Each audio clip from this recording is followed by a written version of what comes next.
이 시간 은혜 받을 하나님의 말씀은 구약성경 미가서 6장 6절로 8절까지 말씀입니다.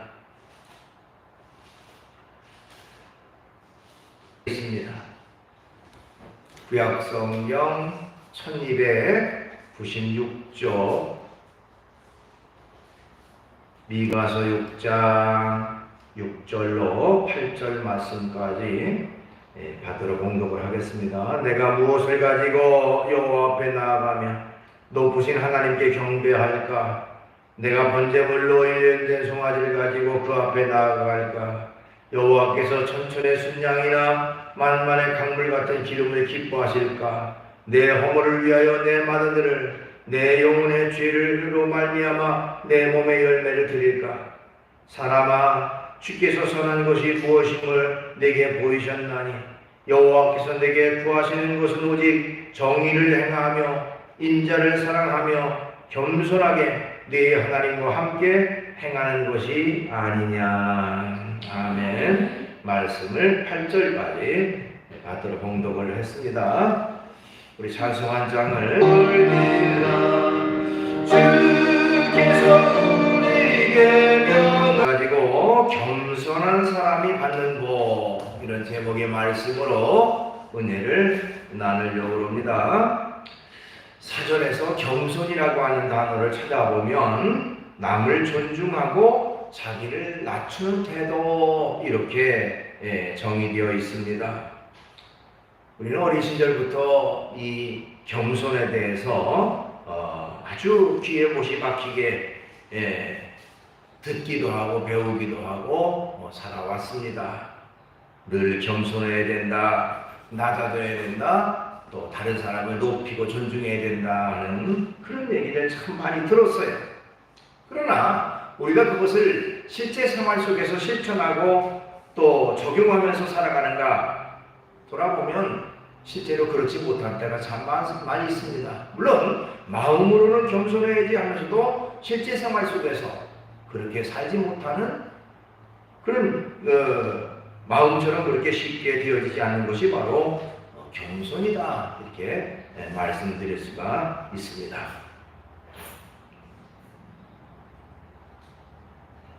탈무드라는 책, 유대인의 지혜라는 책이죠. 그 책에 보니까 그런 얘기가 있습니다. 한 스승이 제자들을 앞에 놓고 제자들에게 한 가지 문제를 냈습니다. 그 문제라고 하는 것이 뭐냐면 이 벽에다가 자기가 선을 하나 쭉 걷어요. 선을 하나 쭉 긋고 하는 말이, 이 선을 건드리지 말고 이 선을 길게 만들어 보라는 그런 말이었습니다.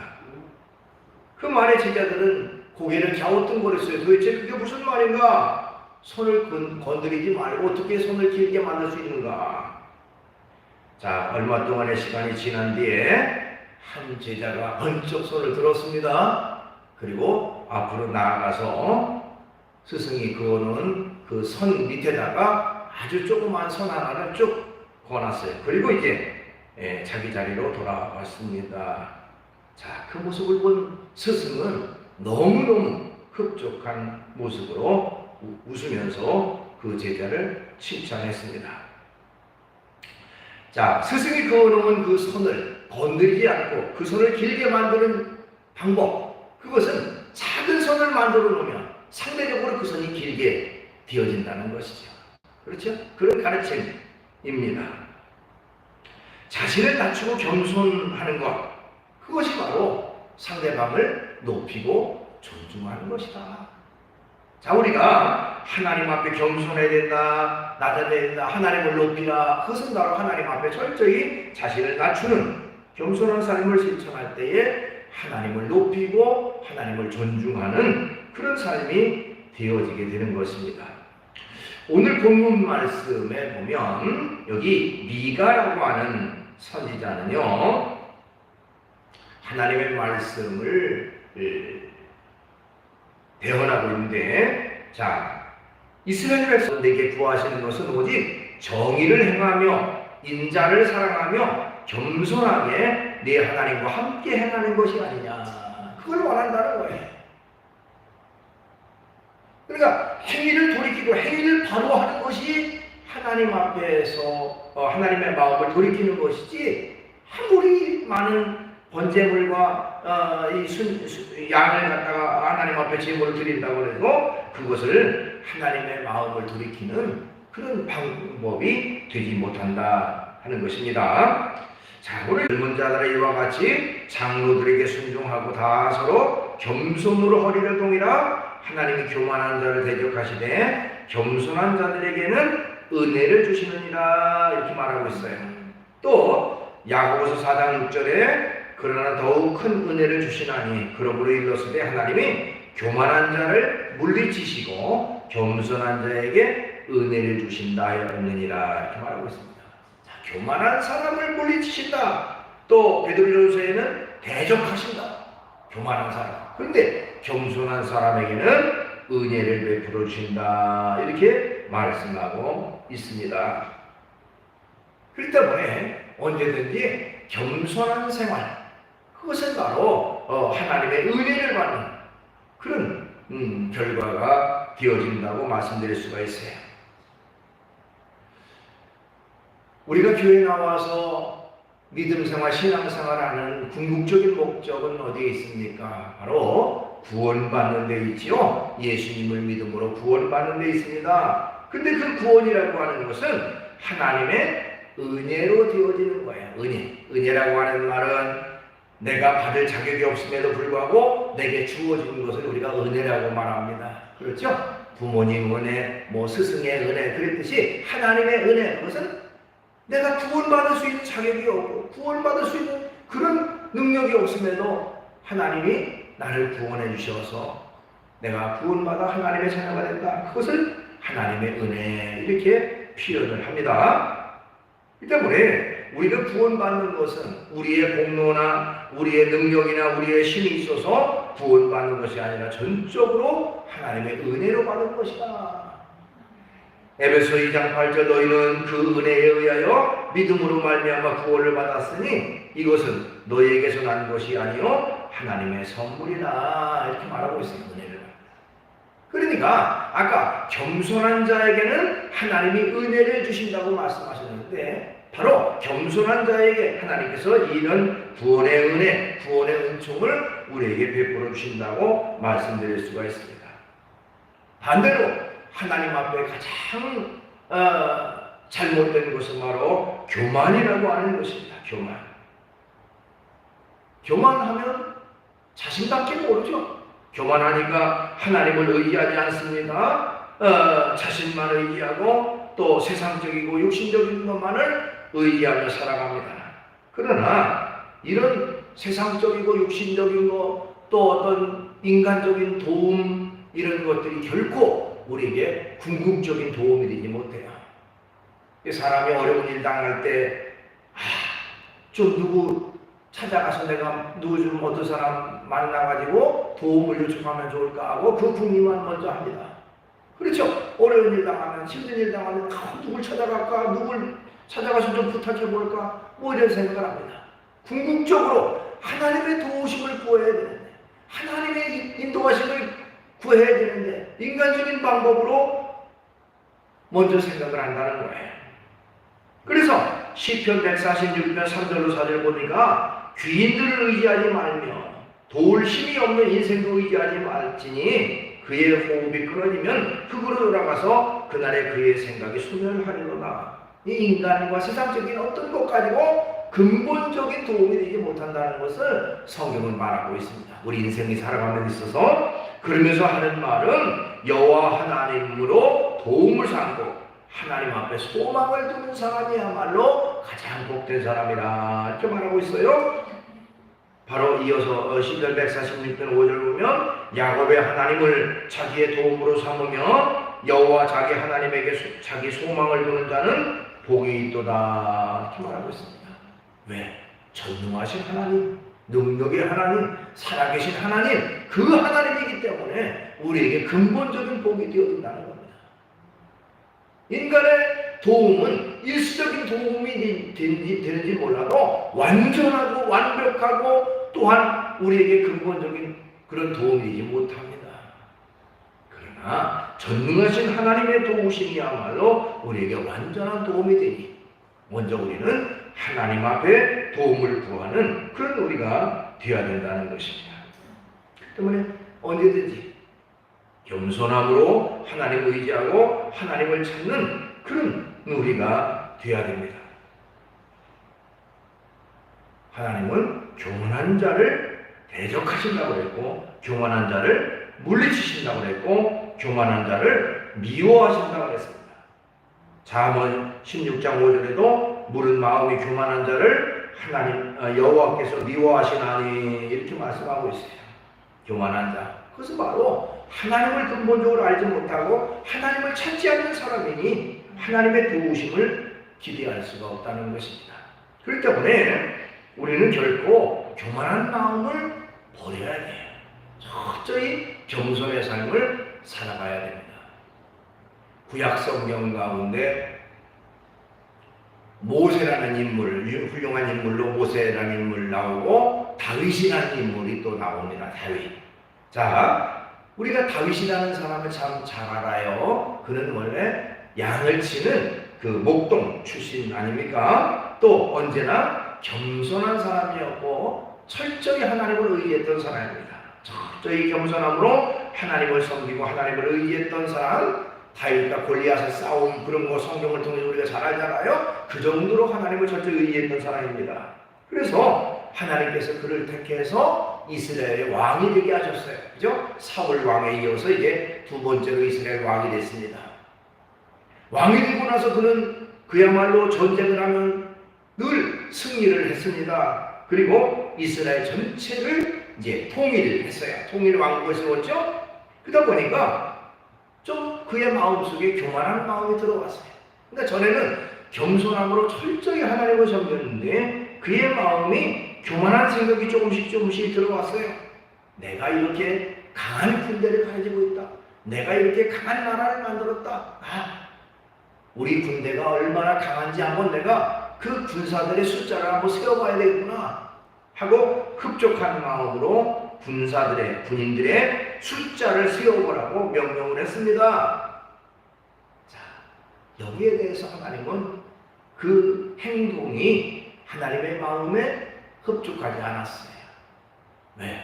하나님이 함께 하셔서 전쟁에서 이긴 것이고 하나님이 도우셔서 그런 역사가 이루어진 건데 마치 군인들이 용맹스러워서 군인들이 무슨 전쟁을 잘해서 싸운 것처럼 하나님을 떠나서 인간의 생각하기 때문에 결국 하나님의 마음에 들지 않았습니다. 그래서 이 다윗이 이스라엘의 군인들의 숫자를 세고 나서 그 뒤에 결과가 어떻게 됐습니까? 3일 동안에 이스라엘 전역병이 돌아와서 7만 명이나 죽는 그런 비극의 역사가 이루어졌습니다. 오늘날 이 코로나 때문에 많은 사람들이 그 치사율이 높다고 해서 걱정하고 한데 여러분 무려 7만 명이라고 하는 사람들이 전염병으로 일시에 죽었다고 3일 동안에 이게 얼마나 무서운 일입니까? 무서운 재난입니까? 그때서야 다윗이 정신을 차린 거예요. 아하, 내가 교만했구나. 내가 잘못했구나. 하나님이 도우셔서 이렇게 승리하고 하나님이 도우셔서 우리나라가 이렇게 강성해졌는데 그걸 알지 못하고 인간을 자랑하고 내 능력 자랑했구나 하고 철저히 회개하고 자신의 옷을 찢고 뒷골을 뒤집어 쓰고 회개하는 그런 내용이 사무엘하 24장에 나옵니다. 여러분 겸손해야 됩니다. 결코 하나님 앞에 교만하면 안 됩니다. 하나님은 겸손한 사람에게 하나님의 은혜와 은혜의 복을 베풀어 주시는 것입니다. 그 다음에 겸손하면 하나님이 높아지는 복을 주신다 이렇게 말씀드릴 수 있어요. 높아지는 복을 주신다. 누가복음 14장 11절에 보니까 무릇 자기를 높이는 자는 낮아지고 자기를 낮추는 자는 높아지리라 이렇게 말씀을 하셨습니다. 자, 여기 이 말씀은 바로 예수님께서 한 바리새인의 집에 초청을 받아서 식사를 하시게 될 때에 있었던 일입니다. 바로 그 식사 자리에 많은 사람이 초청을 받았는데 서로 높은 자리로 가고 좋은 자리로 가려고 서로 이렇게 그 자신들의 그 우월감을 얘기를 하고 높은 자리로 가서 앉으려고 했습니다. 그때 예수님께서 비유로 말씀하신 거예요. 너희가 자리에 가서 높은 자리에 앉는데 더 높은 사람이 오면 주인이 와서 너보고 그 자리에 좀 내려오시오. 이분을 거기 앉혀야 되겠습니다라고 한다면 얼마나 부끄러운 일이 되겠느냐. 차라리 낮은 자리에 가서 앉아 있을 때에 그 주인이 와서 아니요 이리 오시오 높은 자리로 가셔야 됩니다라고 할 때에 훨씬 더 영광이 너에게 주어지지 않겠느냐 하는 그런 비유의 말씀을 했습니다. 그러면서 하신 말씀이 바로 자기를 높이는 자는 높아지려 하는 자는 낮아지고 자기를 낮춘 사람은 높아진다고 하는 그런 말씀이에요. 겸손함으로 자신을 낮출 수 있는 사람, 겸손한 사람에게 하나님께서 높아지는 복을 주신다 이렇게 말씀드릴 수가 있습니다. 빌립보서 2장 5절 이하에 보면요, 예수님께서 얼마나 그 겸손의 낮아짐의 모습을 보였는지 하는 내용이 쭉 나와요.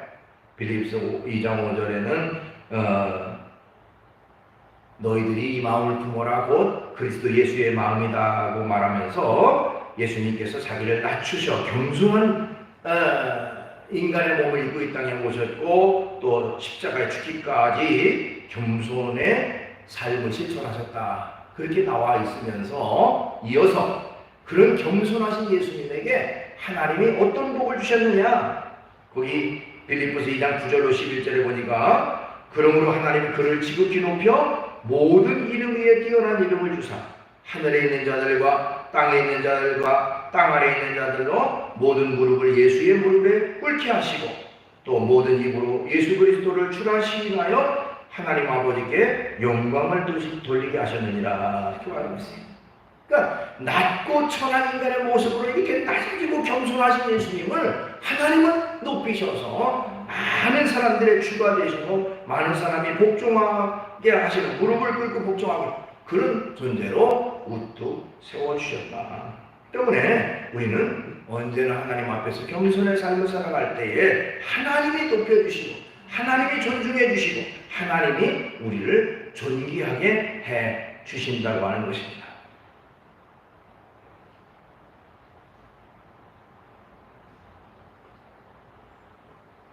미국에서 그 흑인 그 교육학자로 유명했던 부커 워싱턴이라고 하는 박사가 있었습니다. 이분이 그 엘리바마에 있는 터스키기라고 하는 대학의 총장으로 취임을 했다고 합니다. 자, 그 지역에 이제 부임을 하고 나서 그 지역의 여기저기를 이제 좀 산책을 하게 됐는데 마침 그 지역에 부자들이 주로 살고 있는 동네를 산책하게 됐다고 그래요. 자, 여유롭게 그 지역에 이제 여기저기를 걸어가고 있는데 그때 한 그 백인 부인이 그 워싱턴 박사에게 그 사람이 이제 뭐 대학 총장인 건 알지 못하고 그냥 지나가는 흑인 일련이 생각을 하고 멈춰 세우면서 하는 말이 내가 오늘 일당으로 몇 달러를 줄 테니까 우리 집 장작을 좀 해달라고 하는 그런 요청을 했습니다. 그때 그 총장은 웃으면서 알았습니다. 제가 해드리죠 하고 얘기를 하고 그 집에 가서 옷소매를 걷어붙이고 장작을 패서 벽난로 곁에 차곡차곡 쌓아 주었습니다. 자, 일이 끝나고 나서 이제 그 사람이 돌아갔어요. 그런데 마침 그 집에 그 하녀가 그 총장을 알아본 겁니다. 그래서 주인에게 저분이 이번에 이 대학에 새로 부임한 총장님입니다. 라고 알려주었어요. 그 부인은 너무너무 부끄럽고 당황을 했습니다. 그래서 그 다음날 아침 일찍이 총장실로 찾아가서 백배사죄를 했습니다. 제가 총장님을 몰라 뵙고 그렇게 일을 부탁을 했습니다. 그때 그 부커 워싱턴 총장은 부인 괜찮습니다. 저는 가끔 가벼운 운동 삼아 일하는 걸 좋아합니다. 또 이웃을 돕는다는 것은 참 보람된 일이지요 라고 웃으면서 얘기를 했다고 그래요. 그의 이런 겸손의 소문이, 겸손의 모습이 점점 소문이 퍼지고 그의 훌륭한 인품을 많은 사람들이 칭송하는 그런 계기가 됐다고 합니다. 어떻게 보면 우리가 자신을 낮추고 겸손함으로 살아가요. 때에 하나님께서 우리를 높이시고 우리를 존귀하게 하시는 그런 축복이 우리에게 주어지는 것입니다. 그 다음에 겸손하면 하나님이 땅의 복과 하늘의 복을 주신다 이렇게 말씀드릴 수가 있어요. 잠언 22장 4절에 보니까요, 겸손과 여호와를 경외함의 보상은 재물과 영광과 생명이니라 말씀이 있습니다. 자, 겸손함으로 하나님을 경외하는 자에게 재물을 주시고 영광을 주시고 생명을 주신다 이렇게 말하고 있는 것입니다. 언제든지 우리는 겸손의 삶을 살아가는 그런 태도가 있어야 돼요. 그런 모습이 있어야 됩니다. 요한복음 13장에 보면 예수님이 제자들의 발을 씻겨주는 그런 내용이 나옵니다.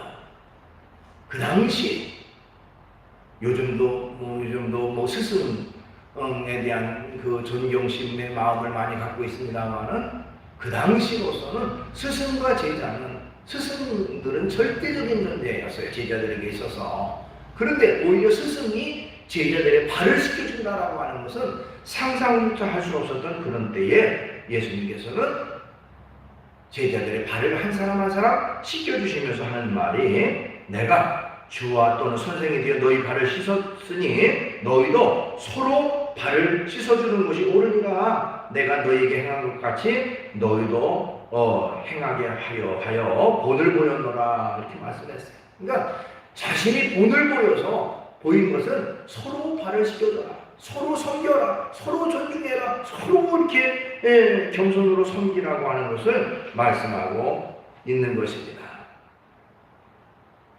그러면서 이어서 요한복음 13장 17절에 너희가 이것을 알고 행하면 복이 있으리라 이런 말씀을 했어요. 복이 있다. 알고 행하면. 그러니까 겸손의 삶을 살아가는 자에게 복이 주어진다라고 하는 것을 말씀하고 있는 것입니다. 언제든지 우리의 생활 속에서 겸손을 실천할 수 있는 그런 삶이 있어야 됩니다. 유명한 세계적인 그런 그 명작으로 꼽히는 책 중에 단테의 신곡이라고 하는 책이 있죠. 단테의 신곡 우리가 많이 들어봤습니다. 그 가운데 나오는 내용 중에 하나입니다. 물론 이제 그것이 기독교적 입장에서는 좀 잘못된 내용도 나와요. 그게 무슨 얘기냐면 연옥이라고 하는 것이 나와요. 성경에는 연옥이라는 것은 없습니다. 천국이 있고 지옥이 있는 것이지 중간 단계인 연옥은 없어요.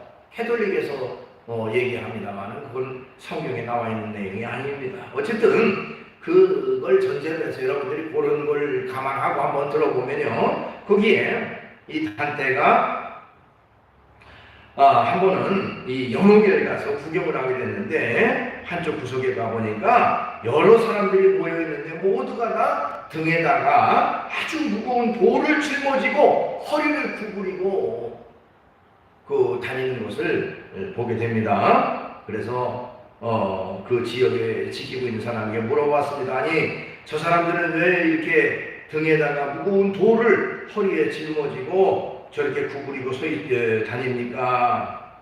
그때 그를 안내하는 사람이 말하기를, 저 사람들은 너무 교만해서 한 번도 허리를 굽혀본 적이 없습니다. 그런데 낙원으로 들어가는 문은 낮아서 허리를 굽혀야 되기 때문에 지금 연습을 하느라고 저렇게 하고 있습니다 하는 얘기를 했다고 해요. 허리 굽히는 연습을 하려고.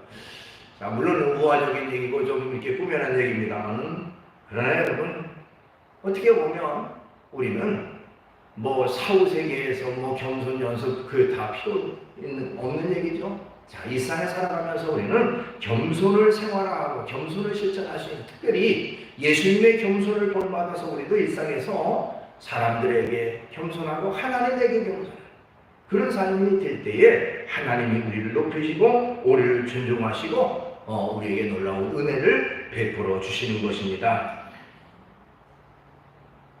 시편 147편 6절 여호와께서 겸손한 자들을 붙드시고 악인들은 땅에 엎드려뜨리신다고 말씀하고 있고요. 또 시편 149편 4절 여호와께서 자기 백성을 기뻐하시며 겸손한 자를 구원으로 아름답게 하신다고 말했어요.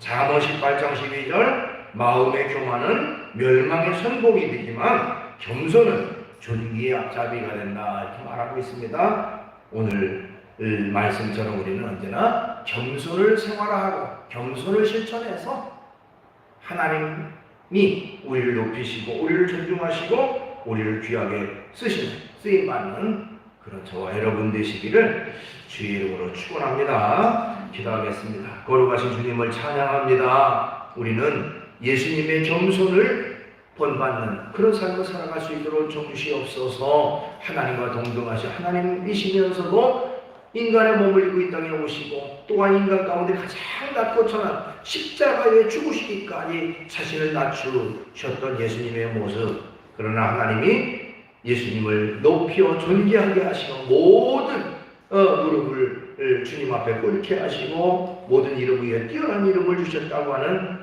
말씀처럼 우리가 언제든지 겸손의 말을 하고 겸손의 삶을 살아가서 하나님의 높임받고 하나님 앞에 존중받고 하나님께서 우리에게 놀라운 은혜를 베풀어 주는 그런 축복을 받는 그런 우리 모두가 되게 주시옵소서.